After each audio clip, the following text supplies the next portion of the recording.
사무엘이 백성을 미스바로 불러 여호와 앞에 모으고 이스라엘 자손에게 이르되 이스라엘 하나님 여호와께서 이같이 말씀하시기를 내가 이스라엘을 애굽에서 인도하여 내고 너희를 애굽인의 손과 너희를 압제하는 모든 나라의 손에서 건져내었느니라 하셨거늘 너희는 너희를 모든 재난과 고통 중에서 친히 구원하여 내신 너희의 하나님을 오늘 버리고 이르기를 우리 위에 왕을 세우라 하는도다. 그런즉 이제 너희의 지파대로 1000명씩 여호와 앞에 나아오라 하고 사무엘이 이에 이스라엘 모든 지파를 가까이 오게 하였더니 베냐민 지파가 뽑혔고 베냐민 지파를 그들의 가족별로 가까이 오게 하였더니 마드리의 가족이 뽑혔고 그 중에서 기스의 아들 사울이 뽑혔으나 그를 찾아도 찾지 못한지라. 그러므로 그들이 또 여호와께 묻되 그 사람이 여기 왔나이까 여호와께서 대답하시되 그가 진보다리들 사이에 숨었느니라 하셨더라. 그들이 달려가서 거기서 그를 데려오매 그가 백성 중에 선이 다른 사람보다 어깨 위만큼 컸더라. 사무엘이 모든 백성에게 이르되 너희는 여호와께서 택하신 자를 보느냐 모든 백성 중에 짝할 이가 없느니라 하니 모든 백성이 왕의 만세를 외쳐 부르니라. 사무엘이 나라의 제도를 백성에게 말하고 책에 기록하여 여호와 앞에 두고 모든 백성을 각기 집으로 보내매 사울도 기브와 자기 집으로 갈 때에 마음이 하나님께 감동된 유력한 자들과 함께 갔느니라. 어떤 불량배는 이르되 이 사람이 어떻게 우리를 구원하겠느냐 하고 멸시하며 예물을 바치지 아니하였으나 그는 잠잠하였더라.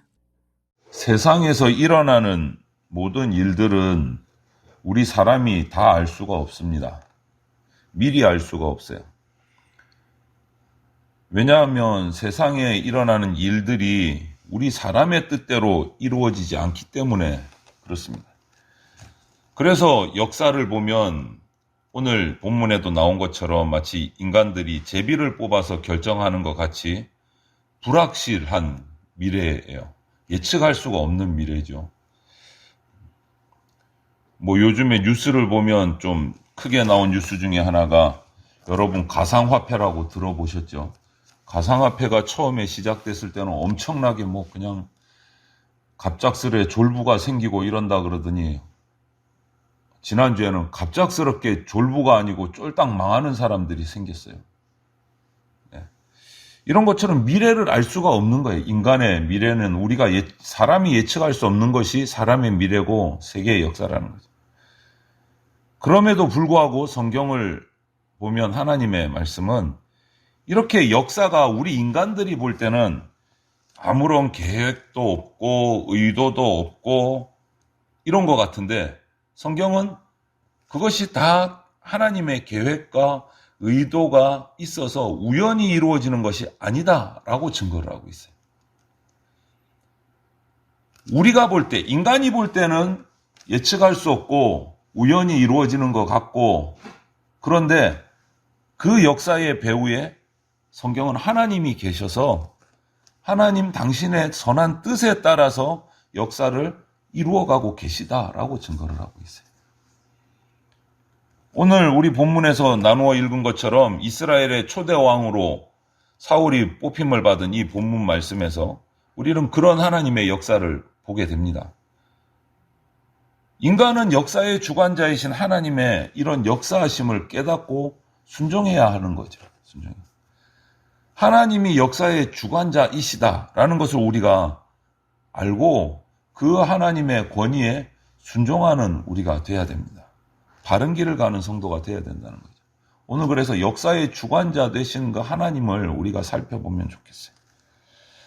먼저 오늘 본문에서 발견할 수 있는 우리가 보게 되는 역사의 주관자이신 하나님의 특징은 구원자이시고 인도자가 되어주세요.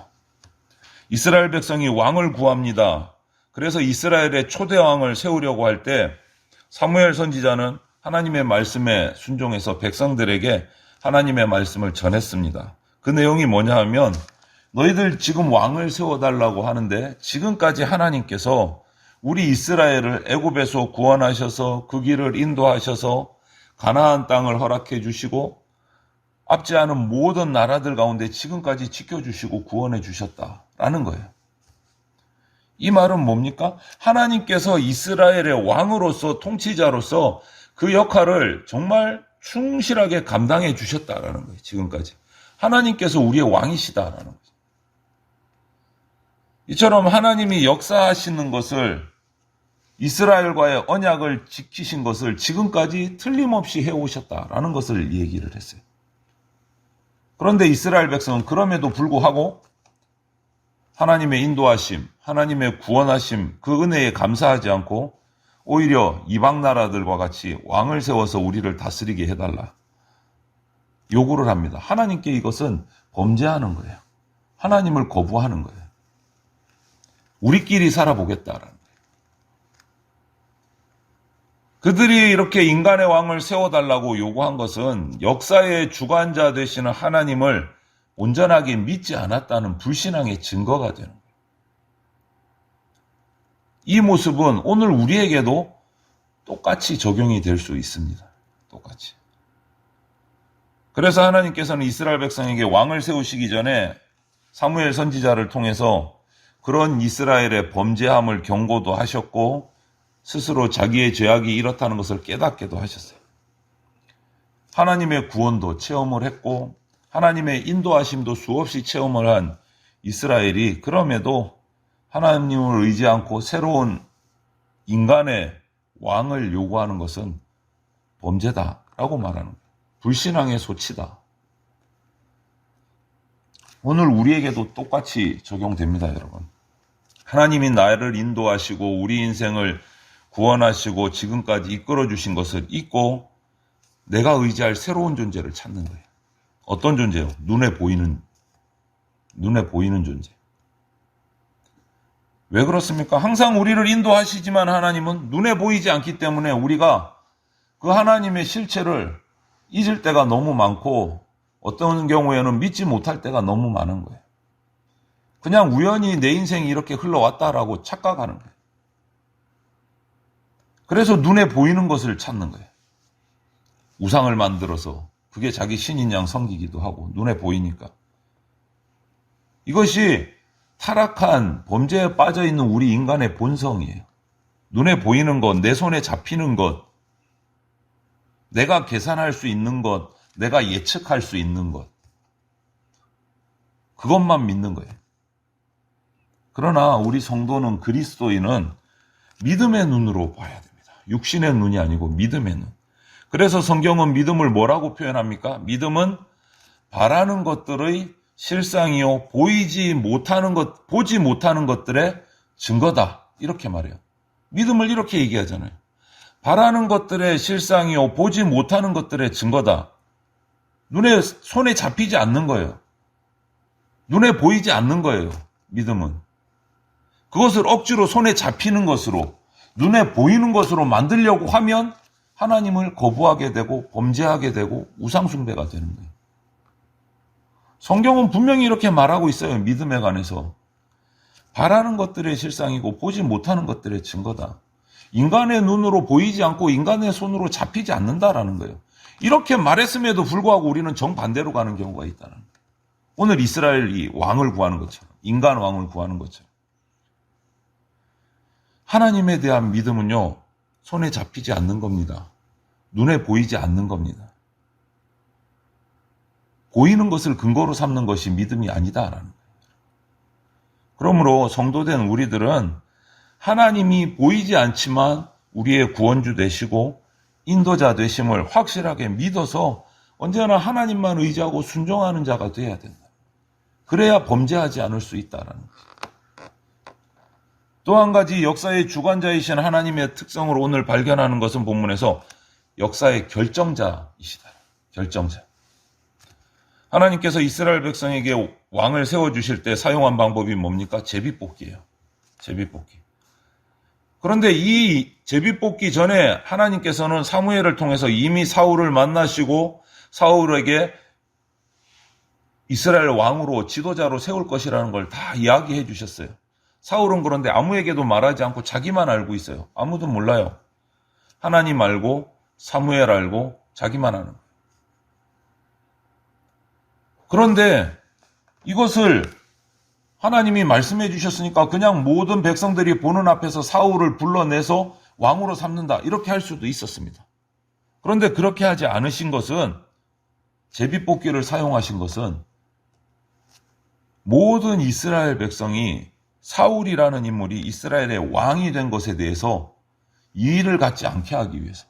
하나님이 마음대로 택하시네. 안 그래도 하나님을 지금 거부하고 있는 상황에서 하나님이 왕으로 세우시면 그것조차 마음에 안 들어 할까 봐. 하나님 임의로 세우셨다고 또 뭔가 티끌을 잡을까 봐. 그런 의의를 갖지 않도록 제비뽑기를 하신 거예요. 제비뽑기를 통해서 세우면 누가 뭐라고 핑계댈 수가 없잖아요. 하나님께서는 사무엘 선지자를 통해서 사울에게 미리 예고하셨습니다. 그리고 제비뽑기를 통해서 사울을 왕으로 세우셨어요. 이거는 이스라엘 백성이 이의를 가질 수도 없지만 당사자인 사울도 제비뽑기를 통했는데도 자기가 또 뽑혔어요. 하나님의 역사하심이라는 걸 스스로 확인할 수가 있게 되는 거예요. 확인할 수가. 이처럼 하나님께서는 역사를 이루어 가시고 진행시키는 데 있어서 우리 인간의 행동을 통해서 당신의 뜻을 나타내십니다. 그 행동이 긍정적인 행동일 때도 있고 부정적인 행동일 때도 있어요. 그럼에도 불구하고 그 모든 것이 합력해서 하나님의 선하신 뜻을 이루어 가신다는 거예요. 우리는 하나님의 그 역사 가운데 있어요. 벗어날 수가 없어요. 벗어날 수가. 역사의 결정자는 하나님이십니다. 그래서 우리들은 그 모든 역사 속에서 이루어지는 일들의 내면에는 하나님의 뜻이 있고 하나님의 섭리가 있다는 것을 기억해야 돼요. 하나님이 우리를 구원하시는 구속 역사에만 이것이 적용되는 게 아닙니다. 일반적인 모든 세상의 역사 속에서도 적용이 됩니다. 적용이 됩니다. 우리가 어제부터 이제 통성경을 시작하는데 어제 처음에 설명을 그렇게 드렸어요. 개인의 일인 것 같은데 가정의 일이고 가정의 일인 것 같은데 나라의 일이 되어간다고. 세계에서 가장 큰 5대 제국들 아수르며 바벨론이며 로마 제국까지인데 그들의 그 세계사가 역사가 성경과 아무 상관이 없는 줄 알았는데 그게 아니고 성경의 역사와 똑같이 맞물려서 지금까지 흘러왔다는 거예요. 구속의 역사뿐만 아니라 우리 인간의 역사 속에서도 하나님이 일하고 계신다는 증거예요. 일하고 계신다는 증거. 역사의 결정자는 하나님이시다라는 거예요. 하나님이시다. 그래서 우리 성도는 언제나 모든 내 생활 속에서 우리 교회의 역사 가운데, 우리나라의 역사 가운데서 일어나는 그 일들 가운데 하나님의 뜻이 무언가를 살펴야 돼요. 기도하면서 하나님의 뜻이 무언가를 살펴야 돼요. 우리 집에, 나에게, 우리 가정에, 우리 나라에, 우리 교회에 생기는 이 일들이 하나님이 무엇을 이루려고 하실까? 그것을 기도하고 그 뜻을 헤아리려고 했어야 돼요. 개인, 가정, 교회뿐만 아니고 사회와 나라에 대한 문제들 배후에도 하나님의 뜻이 있다라는 것을 우리가 믿어야 되는 거예요. 그래야 범사에 감사할 수 있습니다. 제비뽑기로 뽑혔으니까 어떠다 뽑힌 거야. 이게 아니다라는 거예요. 그 제비뽑기 속에서도 하나님이 역사하고 계시다는 것을 믿고 이게 하나님의 뜻이구나라는 것을 알아야 우리가 감사할 수 있게 돼요. 내 뜻과 다를지라도 감사할 수 있게 돼요. 그런데 오늘 이렇게 사울이 왕으로 뽑혔어요. 제비뽑기로 뽑혔습니다. 그런데 사람들의 반응이 두 가지로 나타나요. 한 반응은 순종하는 반응이고 한 반응은 불순종하는 반응이에요. 사무엘이 이스라엘 백성을 향해서 이렇게 제비뽑기를 통해서 세워진 사울을 왕이라고 외치고 선언했을 때 감사하면서 찬양하는 무리가 있었고 또 한 무리는 그 사울을 왕으로 인정하지 않고 멸시하면서 예물을 드리지 않는 무리가 있었다라고 오늘 본문은 기록을 해요.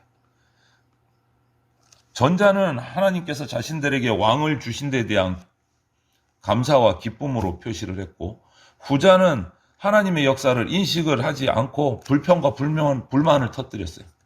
제비뽑기로 어쩌다 뽑힌 거다. 자기 마음에 들지 않는다라는 거죠. 그래서 왜 그럴까 말씀을 살펴보면 사울이 이스라엘 지파 중에 가장 세가 약한 힘없는 베냐민 지파에서 뽑혔기 때문에 그럴 수도 있어요. 그래도 우리 왕이면 좀 명문 가문 중에 능력 있고 빽 있고 힘 있는 사람 그 가문 중에 뽑혀야 우리 왕으로서 뭔가 좀 이렇게 그럴듯해 보이지. 이럴 마음이 있는 사람들이 제일 세가 작은 힘없는 베냐민 지파에서 사울이 뽑히니까 못마땅했던 것 같아요. 그런 사람들을 오늘 성경은 불량배라고 표현을 해요. 본문에 불량배. 하나님을 경외하지 않고 하나님의 역사하심을 인정하지 않는, 자기 욕심, 자기 기준에 맞지 않는다고 해서 하나님의 그 결정에 대해서 불만을 표시하는 사람들을 오늘 불량배라고 표현을 해요. 성경은. 우리 성도들은요, 하나님이 행하신 역사에 대해서 내 기준, 내 마음과 다를지라도 불평하거나 원망하는 어리석음을 범하지 않아야 됩니다. 모든 역사 속에서 하나님은 일하고 계세요. 역사하고 계시고 결정하고 계세요. 결국은 그것이 우리 눈에 선하게 보일지라도, 우리 눈에 반대로 악하게 보일지라도, 내 마음에 들어도 내 마음에 들지 않아도 결국은 그것이 다 하나님의 역사 가운데 합력해서 하나님의 뜻이 이루어져 가고 있다라는 믿음을 우리가 가져야 돼요. 그래야 감사할 수 있습니다. 그래야 기뻐할 수 있습니다. 하나님이 일꾼을 세우셨을 때 그 사람만 보면 실망할 수 있어요, 우리는. 그 사람만 보면. 하지만 우리는 그 사람을 보는 것이 아니고 그 사람을 택하여 세우신 하나님을 보고 믿어야 돼요. 그래서 내 눈에는 차지 않지만 하나님이 세우셨기 때문에 그 사람을 통해서 하나님이 이루실 역사를 바라봐야 감사할 수도 있고 기뻐할 수도 있고 그 하나님의 뜻에 순종할 수도 있는 겁니다. 그래서 하나님의 이루어 가시는 일들에 대해서 우리가 불평하고 원망하기보다는 하나님이 이 일들을 통해서 이루실 일들에 대한 기대와 소망을 가지고 믿음으로 나가야 된다. 세상에서 일어나는 일상적인 일까지도 하나님이 역사하고 계신다. 하나님의 뜻이 그 가운데 있다라는 것을 성도인 우리는 믿어야 됩니다. 그리고 그 뜻을 알기 위해서 날마다 말씀과 기도로 하나님 앞에 머물러야 돼요. 그래야 우리가 하나님 앞에 원망하지 않을 수 있고 불평하지 않을 수 있습니다. 그리고 믿음을 가질 때 범사에 감사할 수 있는 힘을 우리가 가질 수 있게 돼요. 그렇지 않으면 우리가 투덜이가 될 확률이 엄청 높아요. 투덜투덜. 하나님 앞에서. 오늘도 저와 여러분들 모두가 하나님이 기뻐하시고 온전하시는 뜻이 무엇인가를 말씀과 기도로 깨닫고 감사하면서 순종하는 그런 복된 하루를 살아갈 수 있게 되기를 주님의 이름으로 축원을 드립니다. 아멘.